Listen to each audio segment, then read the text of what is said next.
बंगला सन 1176 का ग्रीष्मकाल था। ऐसे समय एक पदचिह्न नामक गांव में भयावह गर्मी पड़ रही थी। गांव में काफ़ी तादाद में घर थे, मगर कोई आदमी नज़र नहीं आ रहा था। बाजार में कतार दर कतार दुकानें थीं। दुकानों में ढेर सारा सामान था। गांव-गांव में मिट्टी के सैकड़ों घर थे, बीच बीच में ऊंची ऊंची अट्टालिकाएं। मगर आज चारों तरफ खामोशी थी। बाजारों में दुकानें बंद थीं। दुकानदार कहाँ भाग गए थे, इसका कोई ठिकाना नहीं था। आज हाट लगने का दिन था, मगर हाट में एक भी दुकान नहीं लगी थी। जुलाहे अपने करघे बंद करके घर के एक कोने में पड़े रो रहे थे। व्यवसायी अपना व्यवसाय भूलकर बच्चों को गोद में लिए रो रहे थे। दाताओं ने दान बंद कर दिया था। शिक्षकों ने पाठशालाएं बंद कर दी थी। शिशु भी सहमे सहमे से रो रहे थे। राजपथ पर कोई नजर नहीं आ रहा था। सरोवरों में कोई नहाने वाला भी नहीं था। घरों में लोगों का नामो निशान नहीं था। पशु पक्षी भी नजर नहीं आ रहे थे। चरने वाली गौएं भी कहीं नजर नहीं आ रही थीं। केवल शमशान में सियारों व कुत्तों की आवाजें गूंज रही थी। सामने एक बृहद अट्टालिका थी। उसके ऊंचे ऊंचे गुंबद दूर से ही नजर आते थे। छोटे छोटे घरों के जंगल में यह अट्टालिकाएं शैल शिखर की तरह शोभा पा रही थीं। मगर ऐसी शोभा का क्या? अट्टालिका के दरवाजे बंद थे। घर में लोगों का जमावड़ा नहीं, कहीं कोई आवाज नहीं। अंदर हवा तक प्रवेश नहीं कर पा रही थी। अट्टालिका के अंदर कमरों में दोपहर के बावजूद अंधकार था। उस अंधकार में मुरझाए फूलों सा एक दंपत्ति बैठा सोच रहा था। उनके आगे अकाल का रौरव फैला हुआ था। सन 1174 में फसल अच्छी हुई नहीं। 1175 के साल में हालात बिगड़ गए। लोगों को परेशानी हुई। इसके बावजूद शासकों ने एक एक कौड़ी तक कर वसूल किया।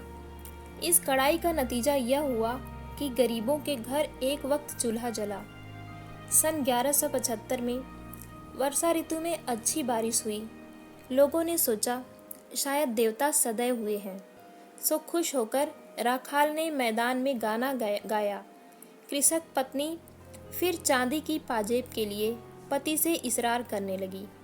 अकस्मात आश्विन महीने में देवता फिर विमुख हो गए। आश्विन और कार्तिक महीने में एक बूंद भी बारिश नहीं हुई। खेतों में धान सूखकर एकदम खड़ी हो गई। जिनके थोड़ा बहुत धान हुआ, उसे राज कर्मचारियों ने अपने सिपाहियों के लिए खरीद कर रख लिया था। लोगों को खाने को नहीं मिला। पहले एक शाम उपवास किया, फिर एक बेला अधपेट खाने लगे। इसके बाद 2 शामों का उपवास शुरू किया। चैत्र में जो थोड़ी फसल हुई, उससे किसी के मुख में पूरा ग्रास भी नहीं पहुंचा। मगर कर वसूल करने वाला करता धरता मोहम्मद रजा खां कुछ और सोचता था। उसका विचार था, यही मौका है कुछ कर दिखाने का। उसने एकदम से 10% कर सब पर ठोक दिया। सारे बंगाल में रोने चीखने का कोलाहल मच गया। लोगों ने पहले भीख मांगना शुरू किया, पर भीख उन्हें कब तक मिलती? उपवास करने के अलावा कोई चारा नहीं रहा। इससे यह हुआ कि वे रोगाक्रांत होने लगे। फिर लोगों ने गौवें बेची, बैल हल बेचे, धान का बीज तक खा लिया, घर द्वार बेच दिया, खेती बाड़ी बेची। इसके बाद कुछ न बचा तो लड़कियां बेचना शुरू कर दिया। फिर लड़के, फिर पत्नियां। अब लड़कियां, लड़के और पत्नियां, खरीदने वाला भी कोई न बचा।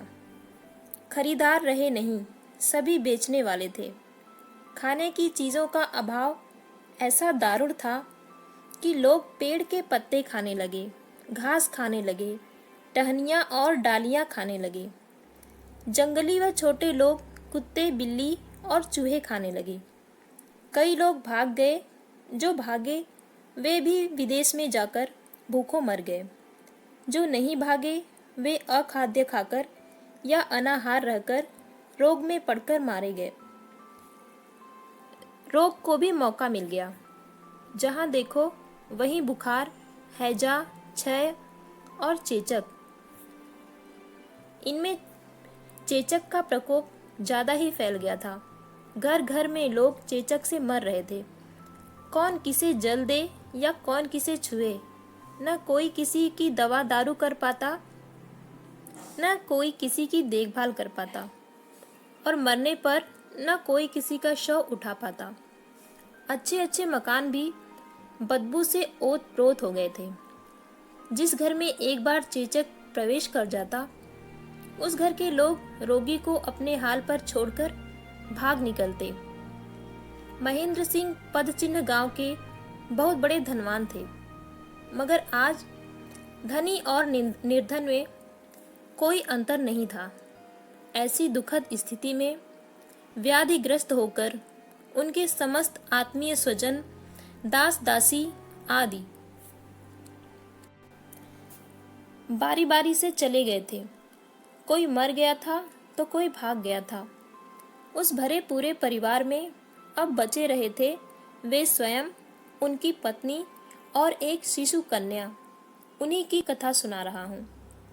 उनकी पत्नी कल्याणी चिंता त्याग कर गौशाला गई और खुद ही गाय दुहने लगी। फिर दूध गर्म करके बच्ची को पिलाया। इसके बाद गाय को पानी सानी देने गई। वापस लौट कर आई तो महेंद्र ने पूछा, इस तरह कितने दिन चलेगा? कल्याणी बोली, ज़्यादा दिन तो नहीं, जितने दिन चल सका, जितने दिन मैं चला सकी चलाऊंगी। इसके बाद तुम बच्ची को लेकर शहर चले जाना। अगर शहर जाना ही है तो तुम्हें इतना दुख क्यों सहने दूं? चलो ना, इसी समय चलते हैं। दोनों में इस विषय पर खूब तर्क वितर्क होने लगा। कल्याणी ने पूछा, शहर जाकर क्या कोई विशेष उपकार होगा? महेंद्र ने जवाब दिया, शहर भी शायद ऐसा ही जन शून्य और प्राण रक्षा से उपाय शून्य हो। मुर्शिदाबाद, कासिम बाजार या कलकत्ता जाकर शायद हमारे प्राण बच जाएं। इस जगह को छोड़कर जाना तो बिल्कुल उचित है। महेंद्र बोला, यह घर एक अरसे से पीढ़ी दर पीढ़ी संचित धन से परिपूर्ण है। हम चले गए तो यह सब चोर लूट कर ले जाएंगे। अगर लूटने आ गए तो हम दो जने क्या चोरों से धन को बचा पाएंगे? प्राण ही नहीं बचे तो धन का उपभोग कौन करेगा? चलो इसी समय सब कुछ बांध बूंद कर यहाँ से निकल चले। अगर प्राण बच गए तो वापस आकर इसका उपभोग करेंगे। महेंद्र ने पूछा, तुम क्या पैदल चल सकोगी? पालकी ढोने वाले तो सब मर गए। बैल है तो गाड़ीवान नहीं, गाड़ीवान है तो बैल नहीं। मैं पैदल चल सकती हूँ, तुम चिंता मत करना। कल्याणी ने मन ही मन तय कर लिया था, भले ही मैं रास्ते में मारी जाऊं, फिर भी ये दोनों तो बचे रहेंगे। अगले दिन सुबह दोनों ने कुछ रुपए पैसे गांठ में बांध लिए, घर के दरवाजे पर ताला लगा दिया, गाय बैल खुले छोड़ दिए और फिर बच्ची को गोद में उठाकर राजधानी की ओर सफ़र शुरू किया। सफ़र के दौरान महेंद्र बोले, रास्ता बेहद दुर्गम है, कदम कदम पर लुटेरे घूम रहे हैं, खाली हाथ निकलना उचित नहीं। यह कहकर महेंद्र घर में वापस गया और बंदूक, गोली बारूद उठा लाया। यह देखकर कल्याणी बोली, अगर अस्त्र की बात याद आई है तो तुम जरा सुकुमारी को पकड़ो, मैं भी हथियार लेकर आती हूँ। यह कहकर कल्याणी ने बच्ची महेंद्र की गोद में डाल दी और घर में घुस गई। महेंद्र ने पूछा, तुम भला कौन सा हथियार लेकर चलोगी? कल्याणी ने घर में आकर जहर की एक छोटी सी शीशी उठाई और कपड़े में अच्छी तरह छिपा ली। इन दुख के दिनों में किस्मत में न जाने कब क्या बदा हो, यही सोचकर कल्याणी ने पहले ही जहर का इंतजाम कर रखा था। जेठ का महीना था, तेज धूप पड़ रही थी। धरती आग सी जल रही थी। हवा में आग मचल रही थी। आकाश गरम तवे की तरह झुलस रहा था। रास्ते की धूल में आग के शोले दहक रहे थे। कल्याणी पसीने से तरबतर हो गई। कभी बबूल के पेड़ की छाया में बैठ जाती तो कभी खजूर के पेड़ की छाव में। प्यास लगती तो सूखे तालाब का कीचड़ सना पानी पी लेती। इस तरह बेहद तकलीफ से वह रास्ता तय कर रही थी। बच्ची महेंद्र की गोद में थी। बीच बीच में महेंद्र बच्ची को हवा करते जाते थे। चलते चलते थक गए तो दोनों हरे हरे घने पत्तों से भरे संगठित फूलों से युक्त लता वेष्टित पेड़ की छाया में बैठकर विश्राम करने लगे। महेंद्र कल्याणी की सहनशीलता देखकर आश्चर्यचकित थे।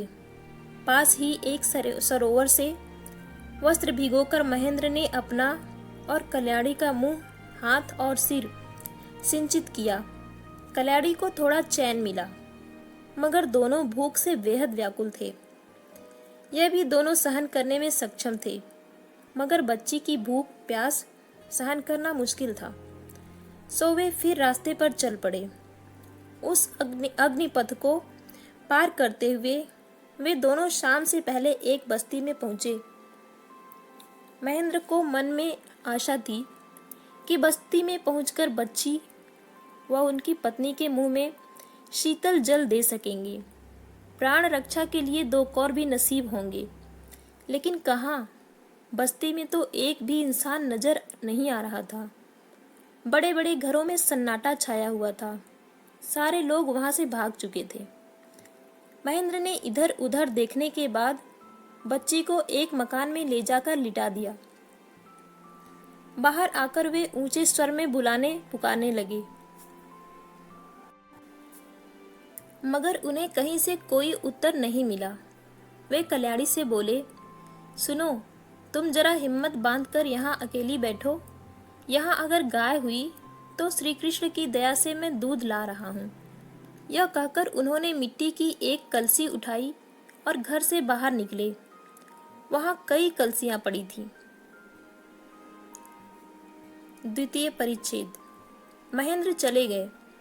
कल्याणी अकेली बच्ची के साथ उस जनशून्य स्थान में लगभग अंधकारमय घर में बैठी चारों ओर देख रही थी। मन ही मन उसे बेहद डर लग रहा था। कोई भी कहीं नजर नहीं आ रहा था। किसी मानव का स्वर तक सुनाई नहीं पड़ रहा था। सिर्फ सियार व कुत्तों का स्वर गूंज रहा था। सोच रही थी, उन्हें क्यों जाने दिया। अच्छा होता तो यही था कि कुछ देर तक और भूख प्यास बर्दाश्त कर लेती।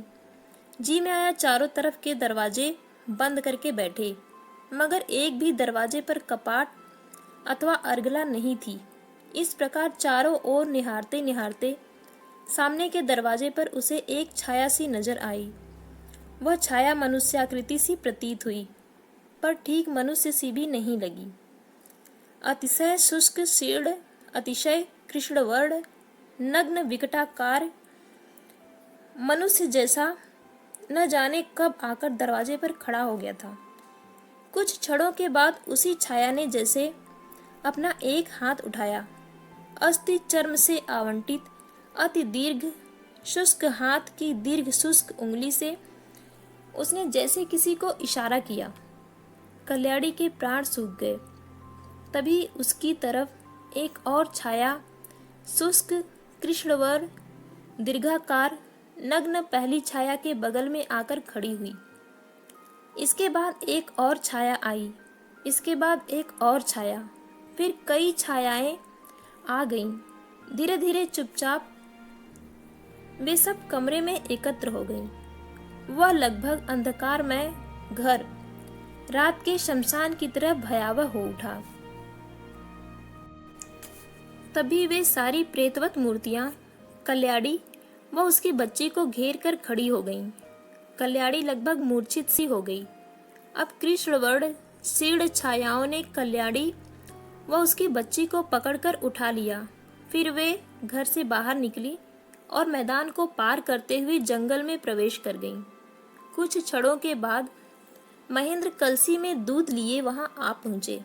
देखा कोई नहीं, कहीं नहीं। उन्होंने इधर उधर खोजबीन की, बच्ची का नाम लेकर पुकारा। आखिर में पत्नी का कई बार नाम पुकारा, मगर कोई उत्तर नहीं मिला। बच्ची व पत्नी का आसपास कोई चिन्ह नहीं था। तृतीय परिच्छेद। जिस वन में डाकू कल्याणी को ले आए, वह वन बेहद मनोरम था। वहाँ रोशनी नहीं थी और न ही ऐसी आंखें थी जो वहाँ की शोभा देख पाती। दरिद्र के हृदय में छिपे सौंदर्य की भांति उस वन का सौंदर्य भी अगोचर था। देश में भले ही आहार हो या न हो, वन में फूलों का अभाव नहीं था। फूलों की गंध ऐसी जबरदस्त थी कि रोशनी का अभाव भी न खले। बीच में साफ सुकोमल चंपा से घिरी जमीन के टुकड़े पर डाकुओं ने कल्याणी और उसकी बच्ची को उतार दिया। वे सब उन दोनों को घेर कर बैठ गए। इसके बाद वे लोग तर्क वितर्क करने लगे कि इन दोनों का क्या किया जाए। जो अलंकार कल्याणी ने पहने थे, वे सब पहले ही इन लोगों ने हथिया लिए। डाकुओं का एक दल आभूषणों के बंटवारे में व्यस्त था। जब आभूषण बट गए तो एक डाकू बोला, हम सोना चांदी लेकर क्या करेंगे? कोई एक गहना लेकर मुझे एक मुट्ठी चावल दे दे, बस। भूख के मारे जान निकल रही है। आज सिर्फ पेड़ के पत्ते ही खाने को मिले हैं। एक ने यह कहा तो सभी इसी तरह की बातें करने लगे। चावल दो, भूख के मारे जान जा रही है। सोना चांदी हमें नहीं चाहिए। दल का सरदार उन्हें शांत करता हुआ कुछ बोला, मगर किसी ने एक नहीं सुनी। आपस में ही मार पीट की नौबत आन पहुंची। जिन लोगों ने गहने हथिया लिए थे, वे सब गुस्से से गहने फेंक फेंक कर दल के सरदार को मारने लगे। दल के सरदार ने दो एक को पकड़कर पीटा। इस पर सबने मिलकर दल के सरदार पर हमला बोलकर उसे मारा पीटा। दल का सरदार बिना खाए पिए शीर्ण व अधमरा हो गया था। दो एक चोटें लगते ही वह जमीन पर आ गिरा और प्राण त्याग कर दिए। इसके बाद भूख से नाराज, उत्तेजित, ज्ञान शून्य डाकुओं के दल में एक बोला, सियार और कुत्ते का मांस खा लिया, भूख के मारे जान जा रही है। आओ भाइयों, आज इसी साले को खाते हैं। इस पर सबने जय माँ काली का नारा लगाकर घोष किया, बम काली, आज तो नर मांस खाएंगे। यह कहकर कमजोर शरीर के कृशकाय प्रेतवत समस्त डाकू अंधकार में खिलखिलाकर अट्टहास कर उठे, ताली बजा बजा कर नाचने लगे। दल के सरदार को जलाने के वास्ते एक डाकू अग्नि जलाने को प्रवृत्त हुआ। उसने सूखी लताएं, लकड़ियां, घास फूस एकत्र करके चकमक से आग प्रज्वलित की तो एकत्र ढेर जल उठा। धीरे धीरे आग तेजी पकड़ने लगी और आसपास के आम, जामुन, खजूर, पनस और बबूल आदि के पेड़ भी धीरे धीरे आग पकड़ने लगे। कहीं आग में पत्ते जलने लगे, कहीं घास, कहीं अंधकार और गाढ़ा होने लगा। आग जल पड़ी तो एक ने मृतक के पांव पकड़कर उसे खींचा और आग में झोंक दिया। एक बोला, ठहरो ठहरो, अगर आज महामांस खाने का इरादा किया ही है तो इस बूढ़े का सूखा मांस क्यों खाएं? आज जो लूट कर लाए हैं वही क्यों न खाएं? आओ इस कोमल बच्ची को पकाकर खाएं। इस पर सभी लोलुप होकर जहां कल्याणी बच्ची को लेकर लेटी हुई थी उसी तरफ देखने लगे। सबने देखा, अरे वह जगह तो शून्य थी। बच्ची भी नहीं थी, उसकी माँ भी नहीं थी। डाकुओं में जब वाद विवाद चल रहा था, उस समय सुयोग पाकर कल्याणी बच्ची को गोद में लेकर वह उसके मुंह को हथेली से भींचकर जंगल में कहीं भाग गई थी। शिकार को हाथ से निकलते देखकर मारो मारो का शोर मचाकर वे सारे डाकू चारों ओर दौड़ पड़े। ऐसी दारुण स्थिति में पड़कर इंसान भी हिंसक पशु ही हो जाता है। चतुर्थ परिच्छेद। वन बेहद अंधकारमय था। कल्याणी को उसमें आगे बढ़ने का मार्ग नहीं मिल रहा था। वृक्षों, लताओं और झाड़ झंखाड़ों के घटा टोप में एक तो यूं ही मार्ग अवरुद्ध था, उस पर घना अंधेरा। वृक्षों, लताओं और झाड़ झंखाड़ों को भेद कर कल्याणी वन में प्रवेश करने लगी। बच्ची के शरीर में कांटे चुभ रहे थे, बीच बीच में रो उठती थी। रोने की आवाज़ सुनकर डाकू और भी चीखने चिल्लाने लगे थे। कल्याणी की देह भी कांटे से लहूलुहान हो गई थी। इस प्रकार वह वन में काफ़ी दूर तक निकल आई। थोड़ी देर बाद चंद्रोदय हुआ। अब तक कल्याणी को कुछ भरोसा था कि अंधकार में डाकू उसे देख नहीं पाएंगे, थोड़ी देर तक खोज खाज कर वापस चले जाएंगे। मगर चंद्रोदय होते ही उसका यह भरोसा जाता रहा। चांद ने आकाश में उठकर वन के ऊपर आलोक बिखेर दिया। भीतर वन का अंधकार आलोक से भीग गया। अंधकार उज्जवल हो गया। जहाँ तहाँ दरारों से छन छन कर आलोक वन में प्रवेश कर ताक झांक करने लगा। चांद जितना ऊपर उठने लगा, उतना ही आलोक वन में प्रवेश करने लगा और सारा अंधकार वन में छिपने लगा। कल्याणी बच्ची को लेकर वन के अधिक अंदर चली गई छिपने के लिए। उधर डाकुओं का चीखना चिल्लाना बढ़ गया था। वे चारों ओर ऐसे दौड़ते हुए चले आ रहे थे। बच्ची डर के मारे जोर जोर से रोने लगी। कल्याणी हतोत्साहित हो गई और भागने की कोशिश छोड़ दी। वह एक विशाल पेड़ के नीचे कंटक शून्य घास पर बैठ गई। उसने बच्ची को गोद में बिठा लिया और पुकार पुकार कर कहने लगी, कहाँ हो तुम, जिसकी रोज मैं पूजा करती हूँ, जिसका रोज मैं नमन करती हूँ, जिसके भरोसे मैं इस वन में प्रवेश कर सकी। हे मधुसूदन, कहाँ हो तुम?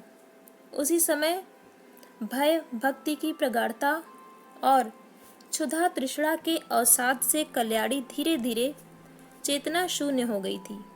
मगर आंतरिक चेतना में उसे लगा जैसे अंतरिक्ष में स्वर्गीय स्वर में गीत गाया जा रहा हो। हरे मुरारे मधु कैट भारे, गोपाल गोविंद मुकुंद शौरे, हरे मुरारे मधु कैट भारे। कल्याणी ने बचपन में पुराणों में सुना था कि देवर्षि गगन पथ पर वीणा लेकर हरि नाम का उच्चारण करते हुए भ्रमण करते रहते हैं। इस समय भी उसके मन में यही दृश्य मूर्तिमान होने लगा। मन ही मन वह देख रही थी, शुभ्र शरीर, शुभ्र केश, शुभ्र दाढ़ी, शुभ्र वसन, महाशरीर महामुनि हाथ में वीणा लिए चंद्रलोक से प्रदीप्त नीले आकाश के पथ पर गा रहे हैं, हरे मुरारे मधु कैट भारे। क्रमशः गीत के बोल निकट आने लगे और अधिक स्पष्ट सुनाई देने लगे। हरे मुरारे मधु कैट भारे। क्रमशः स्वर अधिक निकट आ गया और अधिक स्पष्ट हो गया। हरे मुरारे मधु कैट भारे। अंत में कल्याणी के सिर के ऊपर वनस्थली को गुंजाते हुए गीत के बोल फूटे, हरे मुरारे मधु कैट भारे। कल्याणी ने अपनी आंखें खोली। उस अर्धस्फुट वनांधकार मिश्रित चंद्र रश्मियों में उसने देखा, सामने वही शुभ्र शरीर, शुभ्र केश, शुभ्र दाढ़ी, शुभ्र वसन वाला ऋषि मूर्ति खड़ी है। अन्य मनस्क सी खोई खोई कल्याणी को लगा इन्हें प्रणाम करना चाहिए, मगर प्रणाम नहीं कर सकी। सिर नवाते ही वह एकदम चेतना शून्य होकर जमीन पर गिर पड़ी। 5वां परिच्छेद। उस वन में एक बड़े भूमिखंड पर टूटे फूटे शिलाखंडों से घिरा हुआ एक विशाल मठ था। पुरातत्ववेत्ता इस स्थान को देखकर कह सकते हैं यह अतीत में बौद्धों का विहार था, फिर बाद में हिंदुओं का मठ हो गया। अट्टालिका 2 मंजिला थी। बीच में कई देव मंदिर व सामने एक नट मंदिर था। सभी प्रायः दीवार से घिरे हुए थे और बाहर से वृक्षों की कतारों से इस प्रकार आच्छन्न कि दिन में पास से भी किसी को पता नहीं लग सका था कि यहाँ अट्टालिका बनी हुई है। सारी अट्टालिका कई स्थानों से टूटी फूटी थी, मगर दिन में देखा जा सकता था कि सारे स्थान में फिलहाल मरम्मत चल रही है। देखकर यह भी जाना जा सकता है कि इस गहन दुर्भेद्य वन के अंदर इंसानों का वास है। इस मठ की एक कोठरी में एक बड़ा सा चूल्हा जल रहा था। उसी में कल्याणी थी। होश में आते ही कल्याणी की आंखों में आश्चर्य उभर आया और उन्हें एक टक देखने लगी। अब भी पूरी तरह उसकी स्मृति लौटी नहीं थी। एकाएक महापुरुष बोले, माँ, यह देवता का स्थान है, कोई शंका करना, जरा दूध है, उसे पी लो, उसके बाद तुमसे बात करूँगा। पहले तो कल्याणी को कुछ समझ में नहीं आया, फिर धीरे धीरे मन कुछ स्थिर हुआ तो गले में आंचल डालकर उस महात्मा को प्रणाम किया।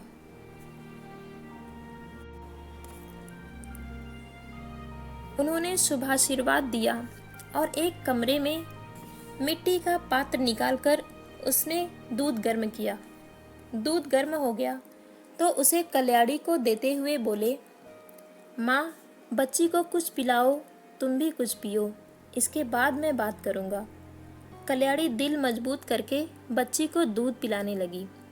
तब वह महापुरुष, मैं जब तक न आऊँ कोई चिंता मत करना, कहकर मंदिर से बाहर चले गए। थोड़ी देर बाद बाहर से लौटकर उन्होंने देखा कल्याणी ने बच्ची को तो दूध पिला दिया था, मगर खुद नहीं पिया था। दूध जैसा का तैसा पड़ा था, बस जरा सा ही खर्च हुआ था। महापुरुष बोले, माँ, तुमने दूध क्यों नहीं पिया? मैं फिर बाहर जा रहा हूँ, जब तक तुम दूध नहीं पियोगी मैं वापस नहीं आऊँगा।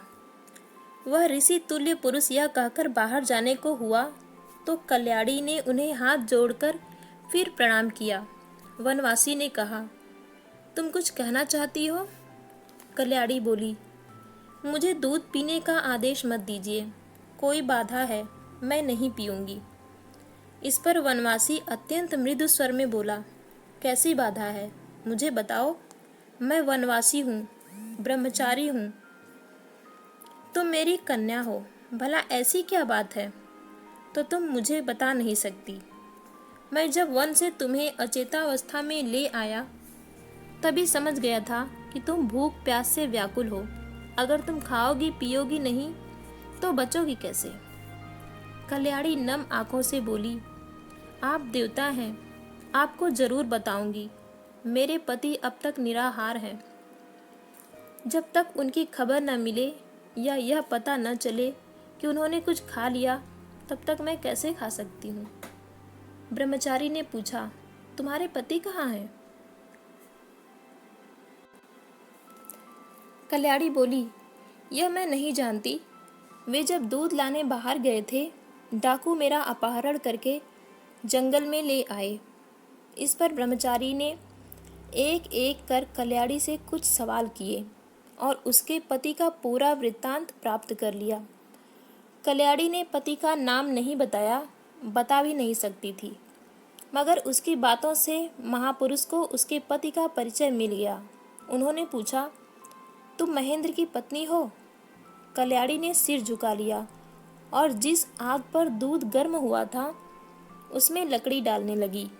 ब्रह्मचारी बोले, तुम मेरे वचन का पालन करो, दूध पियो, मैं तुम्हारे पति की खबर लाता हूँ। तुम दूध नहीं पियोगी तो मैं जाऊँगा नहीं।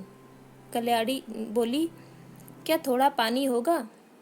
ब्रह्मचारी ने कलसी की ओर इशारा किया। कल्याणी ने अंजलि पसार दी। ब्रह्मचारी ने अंजलि पर पानी उड़ेल दिया। कल्याणी ने वह जलांजलि ब्रह्मचारी के चरणों के पास ले जाकर कहा, आप इसमें चरण रज दीजिए। ब्रह्मचारी ने पैरों के अंगूठे से जल स्पर्श किया तो कल्याणी ने वही पानी पी लिया। बोली, मैंने अमृत पी लिया। कुछ और पीने को मत कहिएगा। पति की खबर पाए बिना और कुछ नहीं लूँगी।